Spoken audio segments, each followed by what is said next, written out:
Hello friends, welcome to my new channel Pammi beauty parlour. तो चलिए start करते हैं हम आज का प्रोसीजर। आज हम आपके साथ मेकअप की वीडियो शेयर करने जा रहे हैं। सबसे पहले हमने स्किन को क्लीन किया है, देन यूज़ किया है टोनर, रोज़ वाटर का यूज़ किया है। अच्छे तरीके से स्किन को टोन अप कर लेना है ताकि स्किन के जो पोर्स ओपन हुए हैं वह रीशेप हो जाएं और स्किन टाइट हो जाए।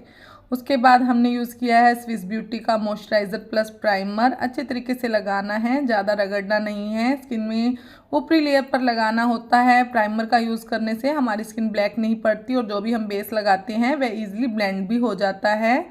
अब हम करने जा रहे हैं आइज़ मेकअप। आइज़ मेकअप करने के लिए सबसे पहले हमने आईब्रो को डिफाइन किया है। मेरे क्लाइंट की बिल्कुल नेचुरल जैसी शेप है, उसी तरीके से हमने इनकी आईब्रो को एक शेप दे दी है। गाइज, आपने हमेशा आगे का एरिया छोड़कर ही आईब्रो पेंसिल का यूज़ करना है या फिर आईब्रो डिफाइनर का यूज़ करना है। और जो सबसे आगे का एरिया होता है वहाँ पर जो लास्ट में प्रोडक्ट बच जाता है वहाँ पर आपने वर्टिकली यानी ऊपर की साइड ही अच्छे तरीके से पेंसिल लगानी है या फिर जो भी आप प्रोडक्ट यूज़ कर रहे हो, जैसे कि आपको वीडियो में दिखाया गया है।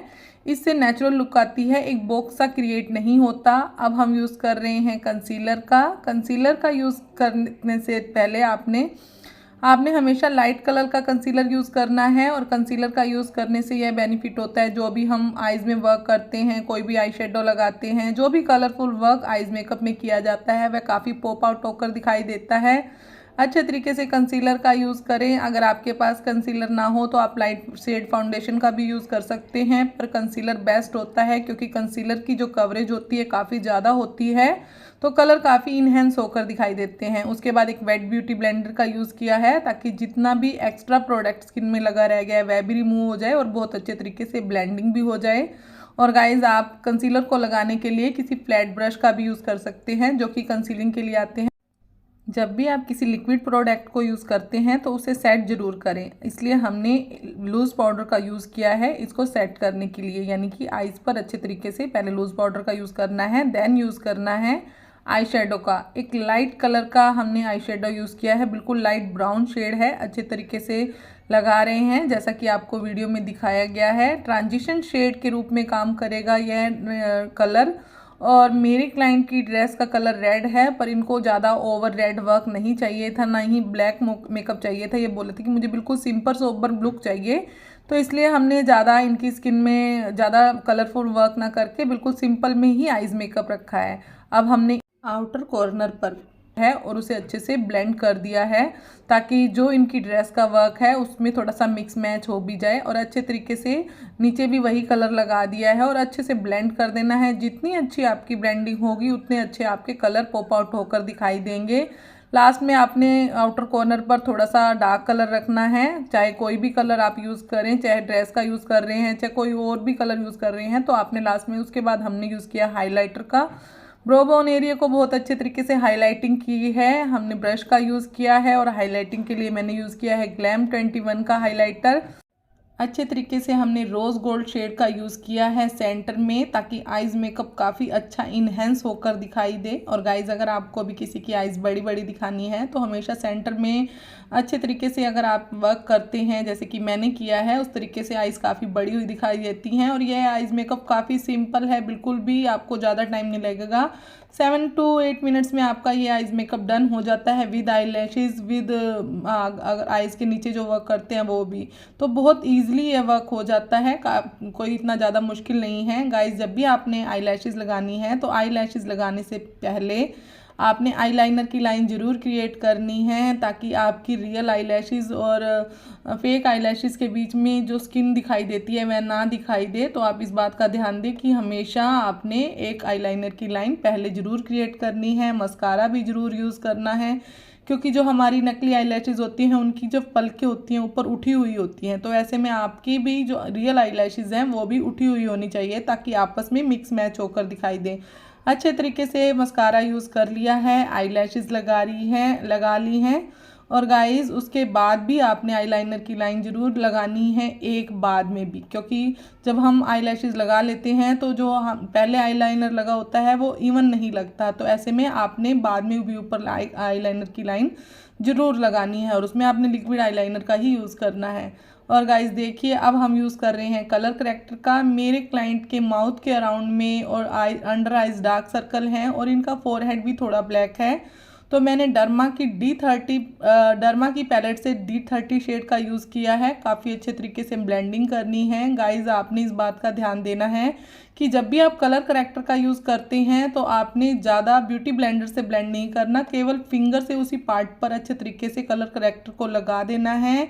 अगर आप ज़्यादा ब्लेंडिंग कर देंगे कलर करेक्टर की तो ऐसे में क्या होगा कि आपका जो अनइवन एरिया है वह फिर से झलकने लग जाएगा। अब हमने पहले फिर से न्यूट्रलाइज किया है, यानी अब क्लाइंट की स्किन टोन के हिसाब से कलर का यूज़ किया है। DJ2 शेड का यूज़ किया है मैंने, क्योंकि इनकी स्किन को हमने न्यूट्रलाइज करना भी ज़रूरी समझा। अगर आप इसके ऊपर डायरेक्ट फाउंडेशन लगा देंगे तो थोड़ी देर में आपका जो भी करेक्टर है, चाहे ऑरेंज है चाहे येलो है, वह झलकने लगेगा। तो इसलिए आपने पहले स्किन को न्यूट्रलाइज करना है। अब हमने यूज़ किया है D4.5 इनकी स्किन के अकॉर्डिंग, और इसमें PAC का हमने यूज़ किया है फाउंडेशन। बहुत अच्छे तरीके से मिक्सिंग करने के बाद हम अपनी क्लाइंट की स्किन टोन से एक टोन लाइट शेड फाउंडेशन बनाया है, क्योंकि जो फाउंडेशन होते हैं वे ऑक्सीडाइज भी हो जाते हैं। तो 1 या 2 टोन लाइट शेड से ही वर्क करे, ताकि बाद में क्लाइंट यह कंप्लेन ना करे कि मेरी जो स्किन है वो ब्लैक हो गई। कोई भी फाउंडेशन हो, अच्छे से अच्छा फाउंडेशन भी ऑक्सीडाइज हो जाता है। तो हमेशा इसकी क्लाइंट की स्किन टोन से लाइट फाउंडेशन का ही यूज़ करें। काफ़ी अच्छे तरीके से ब्यूटी ब्लेंडर से हमने ब्लेंडिंग की है। ब्लेंडिंग करते समय आपने बिल्कुल भी कंजूसी नहीं करनी, बहुत अच्छे तरीके से ब्लेंडिंग करनी है। और जो डर्मा है एक थिक प्रोडक्ट है तो उसकी ब्लेंडिंग बहुत अच्छी होनी चाहिए। टाइम लेके ब्लेंडिंग करें, जब तक ब्लेंडिंग करते रहें जब तक कि क्लाइंट की स्किन में एक शाइन दिखाई ना देने लग जाए। काफ़ी अच्छे तरीके से ब्लेंडिंग की है मैंने। ब्लेंडिंग इज़ की ऑफ द मेकअप में ब्लेंडिंग ही बहुत अच्छी होनी चाहिए। जब भी आप ब्लेंडिंग करते हैं तो आपकी ब्लेंडिंग बहुत अच्छी होगी, तभी आपका मेकअप बहुत अच्छे तरीके से खिलकर दिखाई देगा। और यह वीडियो में हमने इतनी देर ब्लेंडिंग नहीं की, रियल में तो इससे ज़्यादा देर ब्लेंडिंग करनी होती है। उसके बाद हमने यूज़ किया है स्वीट्स ब्यूटी का highlighter concealer as a highlighter, ताकि जो इनके फीचर्स हैं काफ़ी इन्हेंस होकर दिखाई दें। क्योंकि खाली फाउंडेशन लगाने से क्या होता है कि बेस जो फेस का होता है वो बिल्कुल एक फ्लैट सा लुक आ जाता है चेहरे पर, और जो नैन नक्श होते हैं वे उभरे हुए नहीं दिखाई देते। इसलिए हम लाइट शेड के कंसीलर का यूज़ करते हैं। आप किसी भी लाइट शेड के कंसीलर का यूज़ कर सकते हैं। मैंने स्विस ब्यूटी का यूज़ किया है, आप टार्ट का यूज़ कर सकते हैं, फॉरएवर 52 का यूज़ कर सकते हैं। जो भी लाइट शेड का कंसीलर हो आप उसका यूज़ कर सकते हैं। उसके बाद हमने यूज़ की है शुगर की कंटोर पैलेट से कंटोरिंग की है। जैसे कि आपको वीडियो में दिखाया गया इस तरीके से आपने क्लाइंट को करवा लेना है, उससे काफ़ी इजी तरीके से कंटोरिंग हो जाती है। जो चिक्स का एरिया होता है उनकी कंटोरिंग ऊपर की साइड, और जो लाइन का एरिया होता है उनकी कंटोरिंग नीचे की साइड करनी चाहिए। कंटोरिंग करने से क्या होता है, नैन नक्श काफ़ी तीखे दिखाई देते हैं, फीचर्स काफ़ी इन्हेंस होकर दिखाई देते हैं। तो कंटोरिंग भी अपनी जगह मैटर करती है। और गाइस फोरहेड पर भी हमने इनकी कंटोरिंग कर ली थी, प्रॉपर कंटोरिंग हो चुकी है। और उसके बाद यूज़ किया है ब्लशर मैं ज़्यादा लगाती नहीं हूँ, मुझे हमेशा कम ही ब्लशर पसंद है, ओवर ब्लशिंग मैं नहीं करती। और क्योंकि हमारे यहाँ लोग कम ब्लशर ही करवाते हैं तो इसलिए हमने ज़्यादा ब्लशर का यूज़ ना करके सिंपल हल्का सा ही ब्लशर का टच दिया है। आप इससे भी ज़्यादा कर सकते हैं अगर आपको पसंद हो। अब हमने यूज़ किया है हाइलाइटर। ग्लैम 21 की पैलेट से हमने स्किन टोन का एक हाइलाइटर यूज़ किया है काफ़ी अच्छे तरीके से। मैं फिंगर से भी हाइलाइटिंग कर लेती हूँ और ब्रश का भी यूज़ कर लेती हूँ। जैसे आप कंफर्टेबल हो उस तरीके से वर्क करें। और हाथों में तो जादू होता है, और पहले तो कोई प्रोडक्ट होते, ब्रश वगैरह होते भी नहीं थे, हाथ से ही काफ़ी सारा मेकअप हो जाता था। अब हमने यूज़ की है स्विस ब्यूटी की एक पेंसिल, और पेंसिल से आउटलाइन दे रहे हैं, होठों को शेप दे रहे हैं। और शेप देने के बाद हमने इनको यूज़ की थी मैरून कलर की एक लिपस्टिक, क्योंकि इनकी जो आईज़ मेकअप है काफ़ी सॉफ्ट है, तो इनको जो लिप्स हैं बोल्ड चाहिए थे।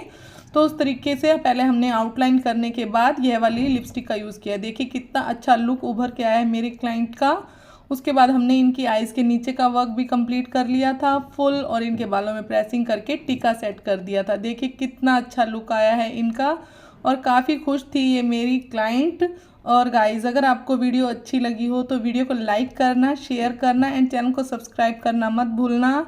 तो मिलते हैं आपसे किसी नेक्स्ट वीडियो में। Okay, take care, bye bye.